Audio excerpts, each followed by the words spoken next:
Hello les amis, comme promis on va parler ces prochains jours de détoxification, mais avant ça on va commencer un peu par les bases. Le fonctionnement du corps c'est assez simple, toute âme incarnée doit comprendre le fonctionnement de base de son corps physique. La question à se poser c'est pourquoi est-ce qu'on mange et qu'est-ce qui arrive aux aliments qu'on mange. Quand on a déjà compris ça, on a déjà la réponse et on commence à appréhender la nature de la santé et de la maladie. Ce qu'il faut savoir c'est que la consommation d'aliments c'est vital. La plupart des gens ils meurent s'ils cessent de manger, bien qu'il puisse y avoir quelques exceptions à cette règle, mais bon on va pas parler de ça aujourd'hui. Si on mange c'est pour augmenter notre énergie, on sait que nos cellules, c'est comme des villes intérieures et des entités conscientes. Chaque cellule connaît ses tâches spécifiques.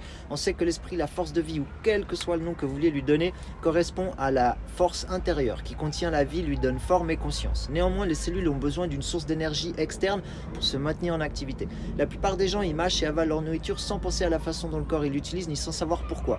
On suppose que si un aliment est comestible, il est utilisable par le corps. Mais bon, c'est pas aussi simple que ça en fait. Du coup, on va voir les différentes façons dont le corps décompose et utilise les aliments qu'on mange et la façon dont il élimine les sous-produits de ces aliments. Manger, digérer, absorber, utiliser, éliminer, c'est des processus qui sont constants. Quand l'un de ces processus est défaillant, tout le corps en souffre. Parfois, un symptôme majeur peut mettre des années à se manifester, mais il finira par apparaître. Toutefois, entre-temps, il y a toujours des signes avant-coureurs comme l'épuisement, l'obésité, la maigreur, les poches sous les yeux, les éruptions cutanées, la constipation ou la diarrhée, pour en citer que quelques-uns. Voilà les amis, c'est tout pour aujourd'hui. Je vous propose qu'on se retrouve demain pour une deuxième vidéo où on va voir ensemble les 4 processus de base. Je vous souhaite une belle soirée et je vous dis à demain.